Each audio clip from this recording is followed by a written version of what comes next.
இந்தியாவோட பேர் உயர்ந்திருக்கிறதால் அது மோடி அவர்களால் தான் சொல்கிறேன். அவர் ஒட்டுமொத்த இந்தியாவோட தலைவர் அவர் தானே. இன்றைக்கி தேர்ந்தெடுக்கப்பட்ட ஒரு பாரத பிரதமர். வித்தவுட் ஹிம் எங்கே யார் ரெப்ரசென்ட் பண்ணுவாங்க இந்தியாவை? That is got a person. அதான் எலெக்டட் பாடி தானே. அப்போ பாராளுமன்றத்தில் இருக்கார், அவர் தான் வந்து நாட்டின் பிரதமர். நாட்டின் பிரதமர் தான் ரெப்ரசன்டேட்டிவ் ஆஃப் த கண்ட்ரி. இப்போ அம்பாசிடர் எவ்ரி கண்ட்ரி வந்து அவங்க தான் ரெப்ரசன்டேட்டிவ் ஆஃப் த கண்ட்ரி தேர், அந்தந்த பர்டிகுலர் நாட்டில். ஆனால் நாட்டின் பிரதமர் மோடி அவர்கள் தான் the face of India.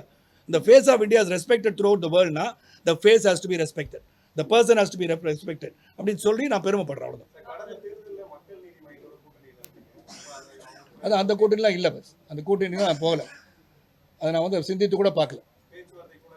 அந்த மாதிரி பேச்சுவார்த்தைக்கு வந்து நான் பண்ணுறதுக்கான தயார் நிலையில் அது நடந்த சூழல் வேறு. அதனால் அந்த முடிவு எடுத்தோம். இப்போ அந்த மாதிரி சூழல் இல்லை.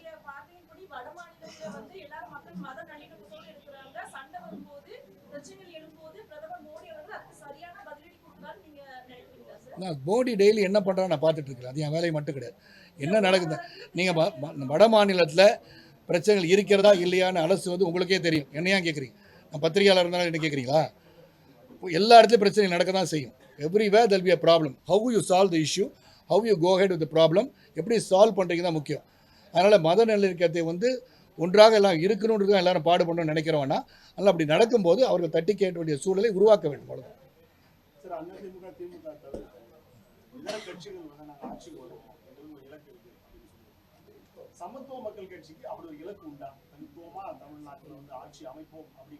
லைஃப்பில் என்ன வேணால் நடக்கலாம். இல்லை உலகத்தில் வந்து என்ன வேணால் நடக்கலாம். உறுதியோடு பயணித்தா ஆமை முயல் கதை தானே.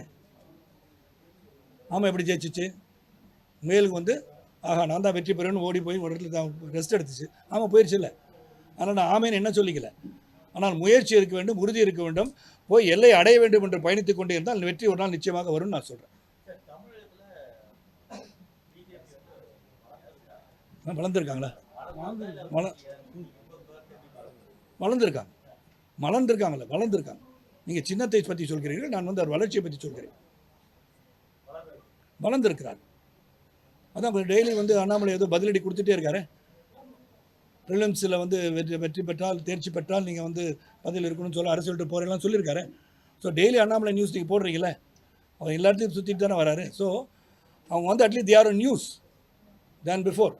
தமிழிசையில் இருக்கும்போது செய்தியில் இருந்துட்டு இருந்தாங்க. இன்றைக்கி அண்ணாமலை செய்தியில் இருந்துட்டு இருக்காங்களே. வந்து எல்லாருக்கும் ஈடு கொடுத்து ஏதோ பேசிட்டு இருக்காங்க. ஸோ வளர்ந்துருக்கு தானே அர்த்தம்.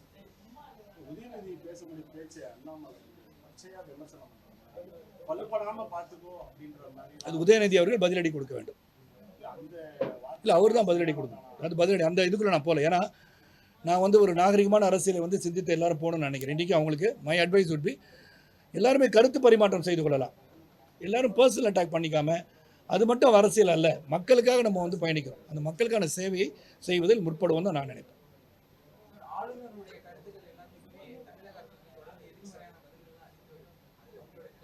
அதான் இப்போ கூட நீங்கள் பேசும்போது ஒரு கருத்து இங்கே வந்துச்சு. எங்களுடைய இயக்கத்தின் சகோதரர் சொன்னார், இப்போ வந்து சட்டமன்ற உறுப்பினர் போயிட்டு கலெக்டர் சரியாக செயல்படல, ஃபண்டெல்லாம் எங்கள்கிட்டே கொடுத்துருங்க, நாங்களே பண்ணிக்கிறோம்னு சொன்னால் நடைமுறை சாத்தியம் அல்ல. அப்போ நீங்கள் கலெக்டரை உட்காந்து பேசி, எதனால் நான் கேட்குறோம், இந்த பகுதிக்கு நீ கொடுக்காமல் இருக்கீங்க, அவங்கள கலந்து பேசி அவர் கூட. ஏன்னா இது ஒரு system, we have to get into the system. அந்த சிஸ்டத்துக்குள்ளே தான் நீங்கள் பயணிக்கிறோம். நீங்கள் ஆளுநர் தூக்கிட்டா வேறு ஆளுநர் தான் வருவாங்க. டெமோக்ராட்டிக்லி அதான் நடக்கும் அடுத்தது. ஸோ அந்த ஆளுநரையும் பிடிக்காது, அவரையும் மாற்ற முடியாதுல்ல. இப்போ ஒருத்தர் வந்து சட்டமன்ற உறுப்பினர் போய் குற்றச்சாட்டு வச்சுட்டா கலெக்டரை மாற்றிட்டே இருப்பீங்களா? இல்லை, முடியாது. It's not possible. நன்றி, ரொம்ப நன்றி தலையா, ரொம்ப சந்தோஷம். உங்களுக்கு கருத்தை ஏற்றுக்கிட்டேன் தம்பி, ரொம்ப சந்தோஷம். ஏன்னா நீங்கள் சொல்கிறீங்க, ஏன்னா அந்த காலத்தில் நான் பயணிச்சிட்ருக்கேன். என்னை வந்து தொடர்ந்து 1996 இந்த பார்த்தவங்களுக்கு தெரியும். அதுக்கு முன்னாடி கலை உலகத்தில் இருந்து எவ்வளோ உதவி பண்ணிருக்கேன். பொள்ளாச்சியில் போய் கேட்டு பாருங்கள், கோபிச்செட்டி போய் பாருங்கள், அதுவும் சகோதரர் இருக்கார். அதனால் நீங்கள் என்ன பண்ணால் சரத்குமார் எவ்வளோ தூரம் பண்ணியிருக்கான்னு சொல்லி பாருங்கள், மக்களுக்கு தெரியும். அவங்களுக்கு தெரியும். அவங்களுக்கு வந்து தெரிகின்ற காலம் வருவதற்கு நீங்கள் தான் எங்களுக்கு உதவி பண்ணணும். ஏன்னா நான் உங்கள் குடும்பத்தை சேர்ந்தவன் தானே. அவன் பணம் வேணல அரசியல் கட்சி நடத்துறதுக்கு. எனக்கு யாரும் கொடுத்து வைக்கலையே வாஸ், என்னோட பணமாக கொடுத்து வச்சுருக்காங்க. நான் உழைக்கணும், சம்பாதிக்கணும், கட்சி நடத்தணும், பொது வாழ்க்கையும் கவனிக்கணும், எல்லாருக்கும் உதவி பண்ண. என் அரசுக்கிட்ட நிறைய கட்சி நான் 30,000 கோடி வச்சுருக்கேன். அவ்வளோ இல்லையா என்கிட்ட? அவ்வளோ இருந்தால் அள்ளி வீசி இருப்பேன்ல, அது கூட இருக்காது. 2 நாளில் தொலைச்சிருப்பாங்க. ஏன்னா அவ்வளோ தாராள குணம் படைத்தவன் நான். வாய்ப்பு கொடுத்து பாருங்கள், தமிழகத்தை மாற்றி காட்டக்கூடிய சக்தி படைத்தவன் தான். இந்தியா கூடி தான் உடஞ்சிட்டே இருக்கு பாஸ். இல்லை, ஒரு கருத்து வேறுபாடு வந்துடுச்சு இல்லை. See that is the point of discussion ஆகிப்போச்சு இல்லை. இப்போ உறுதியாக இருக்காங்கன்னா யாரும் புரியாமல் இருந்தால் கடைசி வரைக்கும் ஒரு டென்ஷன்லாம் வந்திருக்கும். இப்போ அவர் பிரிஞ்சிடுறாரு, அப்புறம் ராஞ்சியில் ஒரு கைது அப்படின்னு சின்ன ஒரு கலக்கம் வருது எல்லாருக்கும். வில் இட் ஹோல்டுன்றது தெரியல. மேக்கிவிலியன் சொல்லலாம். they are intelligent people, they are trying to rule the country, they want to do something for the country. அதுக்கு என்ன முயற்சி எடுப்பாங்க? இது அவங்க தான் பண்ணாங்க எப்படி சொல்ல முடியாதுல்ல. யூகம் தானே, அவங்க தான் பண்ணியிருப்பாங்கன்ற ஒரு யூகத்தை எடுத்துக்கொண்டு இருக்கு. யூகத்துக்கு நம்ம பதில் சொல்ல முடியாது. ஆனால் every party wants to win இல்லையா?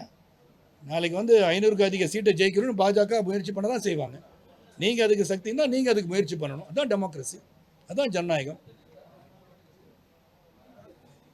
ரொம்ப நன்றி பஸ். தேங்க்யூ.